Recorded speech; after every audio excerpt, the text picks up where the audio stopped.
Glória a Deus. João capítulo 4, versículo 30, continuando hoje a meditação nesse capítulo. Então saíram da cidade e foram até onde Jesus estava. Enquanto isso, os discípulos pediam a Jesus, dizendo: Mestre, coma. Mas ele lhes disse: Tenho para comer uma comida que vocês não conhecem. Então os discípulos começaram a dizer entre si: Será que alguém lhe trouxe algo para comer?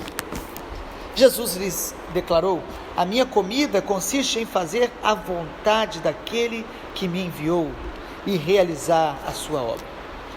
Vocês não dizem que ainda faltam 4 meses até a colheita? Eu, porém, lhes digo: levantem os olhos e vejam os campos, pois estão maduros para a colheita. Quem colhe recebe desde já a recompensa e ajunta o seu fruto para a vida eterna, para que se alegrem ao mesmo tempo o que semeia e o que colhe. Pois no caso é verdadeiro o ditado: um é o que semeia, outro é o que colhe. Eu os enviei a colher o que vocês não semearam. Outros trabalharam e vocês aproveitaram o trabalho deles. Muitos samaritanos daquela cidade creram em Jesus por causa do testemunho da mulher, que tinha dito: Ele me disse tudo o que eu já fiz.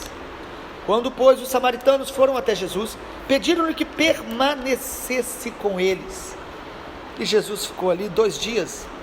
Muitos outros creram nele por causa da palavra de Jesus e diziam à mulher: Agora não é mais por causa do que você falou que nós cremos, mas porque nós mesmos ouvimos e sabemos que este é verdadeiramente o Salvador do mundo.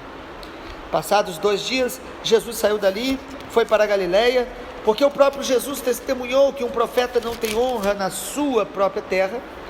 Assim, quando chegou a Galileia, os galileus o receberam, porque viram todas as coisas que Jesus tinha feito em Jerusalém, por ocasião da festa, a qual eles também tinham comparecido. Jesus foi outra vez a Caná da Galileia, onde tinha transformado água em vinho. E havia ali um oficial do rei, cujo filho estava doente, em Cafarnaum. Quando ouviu dizer que Jesus tinha vindo da Judeia para a Galileia, foi até ele e pediu-lhe que fosse curar o seu filho, que estava morrendo. Então Jesus lhe disse: Se vocês não virem sinais e prodígios, de modo nenhum crerão. O oficial pediu mais uma vez: Senhor, venha, antes que o meu filho morra. Jesus respondeu: Vá, o seu filho vai viver. O homem creu na palavra de Jesus e partiu. Quando já estava a caminho, seus servos vieram ao encontro dele, anunciando-lhe que o filho estava vivo. Então perguntou a que horas o seu filho havia se sentido melhor. Informaram: Ontem, a 13h, a febre o deixou. Com isso, o pai reconheceu que aquela era precisamente a hora em que Jesus tinha dito a ele: O seu filho vai viver. E ele e toda a sua casa creram. Este foi o segundo sinal que Jesus fez depois de ir da Judeia para a Galileia.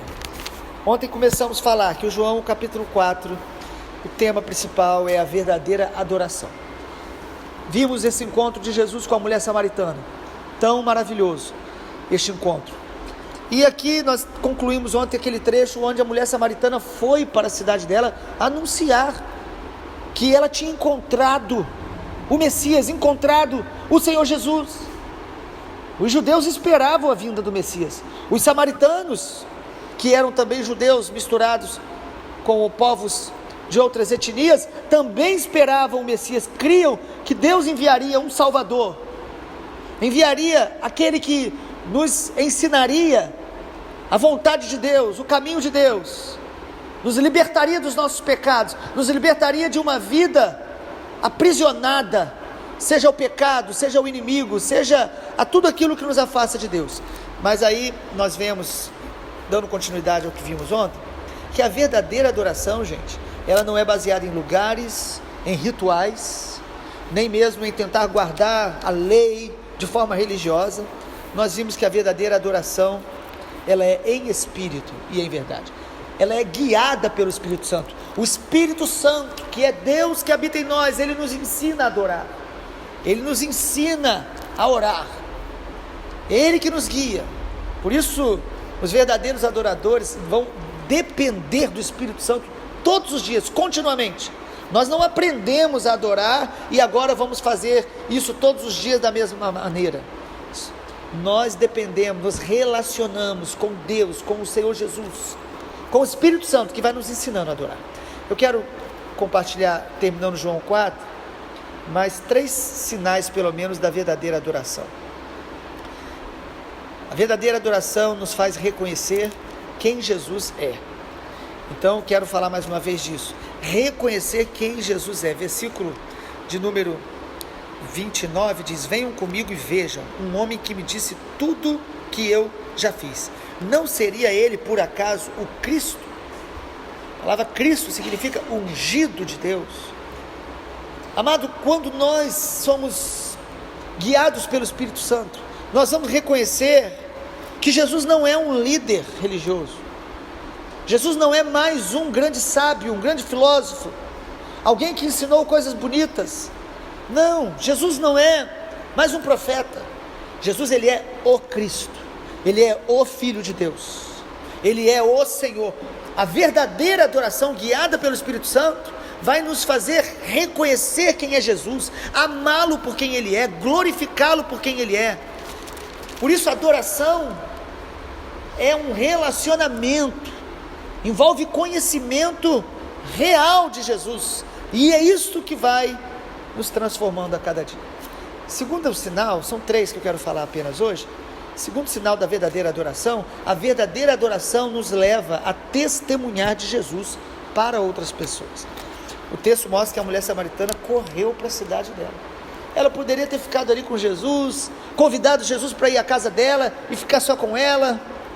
Ela poderia ter saído dali maravilhada com Jesus e pensado o seguinte: eu sou mulher, eu tenho uma reputação não muito boa na cidade, as pessoas, querendo ou não, já ouviram falar de que eu tive alguns casamentos e nós não sabemos a situação, mas certamente ela não tinha uma reputação super reconhecida como algo bom naquela cidade, mas ela não se preocupa com o que as pessoas vão falar. Ela não pensa em Jesus apenas para ela. Ela sai urgentemente para proclamar para toda a cidade: eu encontrei o Messias, eu encontrei alguém que falou tudo acerca de mim. Amado, quando nós temos a experiência viva com Deus, nós temos a consciência de que Ele conhece a nossa história, conhece os nossos erros, conhece a nossa vida e nos ama, e nos perdoa, e tem propósito novo para começar na nossa vida. A vida dessa mulher recomeçou. Ela não teve nenhum tipo de medo, de vergonha. Por quê? Porque ela se transformou numa verdadeira adoradora. Quem adora o Senhor vai manifestar o amor por Jesus, evangelizando, cooperando para que outros conheçam Jesus. Eles vão ter o sentido de urgência. Quando eles conhecem alguém que ainda não conhece Jesus, eles ficam de toda maneira tentando testemunhar, falar: olha, Jesus pode transformar a sua vida, Jesus é o único que salva, Jesus é o único que liberta, Jesus é o único que transforma uma vida. Amado, os verdadeiros adoradores são testemunhas de Jesus, porque adoração é relacionamento, e se eu conheço a Jesus e o amo de fato, eu vou querer manifestá-lo para todas as pessoas. Interessante a gente ver o versículo 29, onde a mulher samaritana, João 4, ela diz: venham comigo. Ela chama as pessoas para irem com ela até Jesus.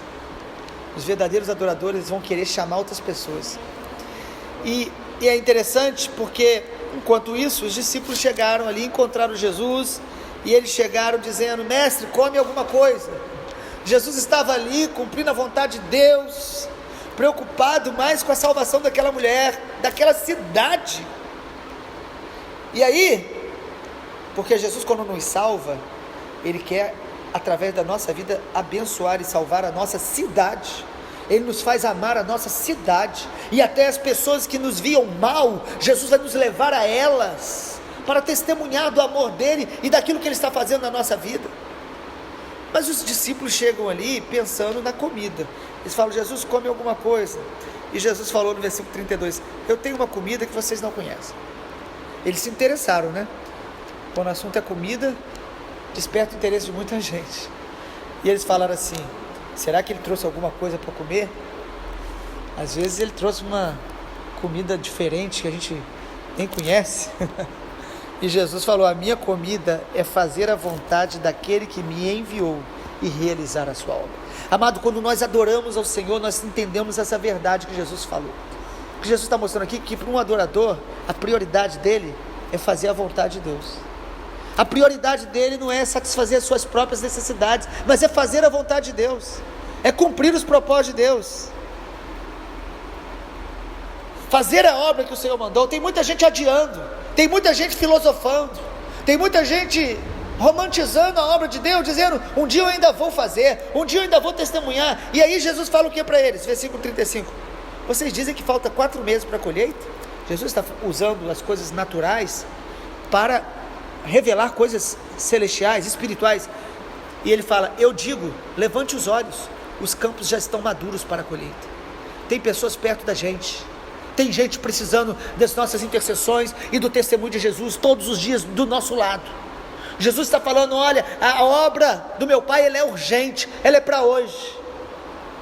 Quando a gente adia, nós estamos apenas desobedecendo a Deus. Nós estamos, não é apenas, nós estamos terrivelmente desobedecendo a Deus. Amado, obediência adiada é desobediência. Se nós falarmos daqui a 1 ano, eu quero me envolver mais com missões, nós estamos pecando contra Deus. Nós temos que nos envolver hoje. Você não precisa ir, ou o seu projeto não precisa começar a se desenvolver, você já está envolvido, porque quando você ama Jesus, quando você adora o Senhor, você vai se tornar um intercessor de missões, você vai se tornar alguém que se interessa de cooperar com a missão de Deus, onde você está, no lugar que você trabalha, no lugar que você estuda, sobretudo também na sua família, você vai buscar testemunhar Jesus, naturalmente.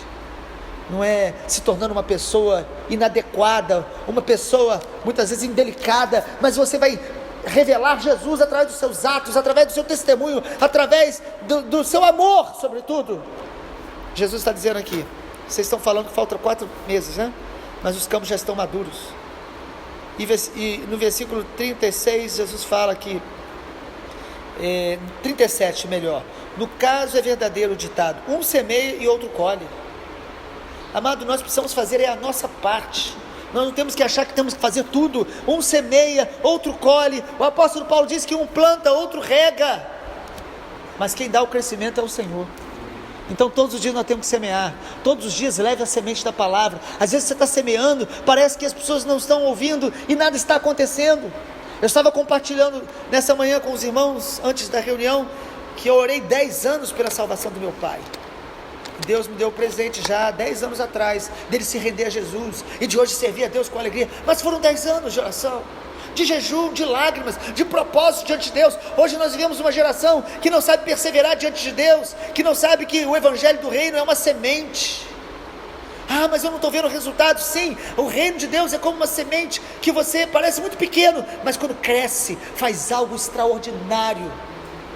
É como um fermento que influencia toda a massa, e você não vê o fermento no pão, mas ele faz toda a diferença. Amado, você e eu fomos chamados para semear o evangelho do reino como prioridade. O verdadeiro adorador é alguém que testemunha de Jesus com amor. E aí no versículo 38, Jesus fala: eu enviei vocês a colher o que vocês não semearam, outros trabalharam e vocês aproveitaram o trabalho deles. Jesus mostra que o reino de Deus na terra, a evangelização é uma continuidade. Outros vieram antes da gente, nós estamos fazendo a nossa parte na nossa geração, e precisamos transferir um legado para a próxima, se o Senhor Jesus não voltar nos próximos dias, meses ou anos. Mas nós precisamos priorizar. Quem é adorador verdadeiro vai ser testemunha verdadeiro de Jesus. No versículo 41 diz assim: muitos outros creram nele por causa da palavra de Jesus. Isso é maravilhoso demais. Primeiro eles creram porque a mulher falou, depois eles começaram a ouvir o próprio Jesus. É maravilhoso quando a gente começa a falar do Senhor para algumas pessoas, e de repente elas começam a ouvir o próprio Senhor falando com elas, e aí elas falam: olha, o Espírito Santo está falando comigo, eu li a palavra e Deus falou comigo. Elas começam a conhecer a Jesus, porque a nossa evangelização é essa, não é para prender as pessoas a nós, mas é para levá-las a se relacionar com Jesus, a conhecer a Jesus e caminhar com Jesus. E em terceiro e último lugar, a verdadeira adoração não depende dos sinais, mas do nosso relacionamento com Jesus. Versículo 48, é muito interessante, a conclusão do capítulo 4, porque Jesus, ele encontra um pai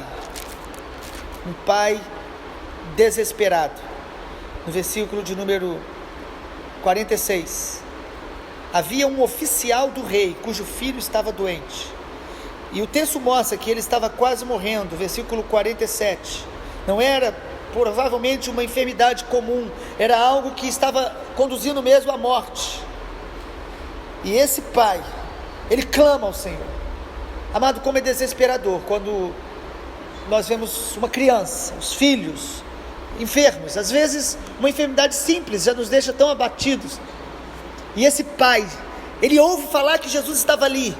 Ele era um oficial do rei, provavelmente alguém que tinha condição financeira, alguém que tinha acesso à medicina daquele tempo, ainda que tão precária, mas tinha acesso a tudo isso. Mas quando ouviu, versículo 47, quando ouviu dizer que Jesus tinha vindo da Judéia, amado, a fé desse homem foi gerada naquela hora. Há pessoas que ouvem o evangelho constantemente, mas o coração se endurece, porque preferem viver a sua própria vaidade, vontade, seu próprio desejo. Há pessoas que elas ouvem uma palavra, elas ouvem falar o nome de Jesus, e elas abrem o coração, e elas creem, e elas querem conhecê-lo. Esse homem clama: Jesus, o meu filho está morrendo. E Jesus disse, no versículo 48, algo muito importante. Ele fala: se vocês não virem sinais e prodígios, de modo nenhum crerão. Jesus aqui, ele não está elogiando, ele está dizendo que aquela geração, ele não está falando somente para aquele homem, que eles estavam dependendo de sinais para crerem mais. E Jesus aqui está exortando, nós vamos ver isso no Evangelho de João. Nós cremos nos sinais de Deus, nós cremos nos milagres de Deus, nós cremos na cura de Jesus, mas o verdadeiro adorador, ele não precisa ver, ele não precisa que as coisas aconteçam sempre como ele espera. Ele vai crer e amar a Jesus por quem ele é e pelas palavras que ele fala. Ele vai adorar a Jesus quando ele vê aquela cura maravilhosa, mas quando Jesus não cura, ele vai glorificar a Jesus, porque ele conhece a Deus e ama por quem ele é. Verdadeiro adorador, então, ele não depende dos sinais. O reino de Deus, irmãos, ele está dentro de nós. O reino de Deus é justiça, paz e alegria no Espírito Santo. O reino de Deus, o governo de Deus, ele transforma o caráter. O reino de Deus é a salvação em Jesus que entra em nós. O reino de Deus tem a manifestação salvadora e transformadora do caráter e a manifestação dos sinais e prodígios, curas e feitos do Senhor. São dois aspectos do reino que nós cremos. Porém, a adoração é centralizada em quem Jesus é, na transformação que ele faz em nossa vida diariamente, na comunhão com ele. Adoração não é o que você faz na hora do culto, e nem o que você faz quando você está com as suas emoções despertadas por um toque de Deus. Adoração é a vida que nós temos quando as reuniões terminam, quando as emoções não estão sinalizando nada da parte de Deus. Isso é adoração. Você sabe quem ele é, você se move pela fé, você se move pela sua palavra. Adoração verdadeira não depende dos sinais.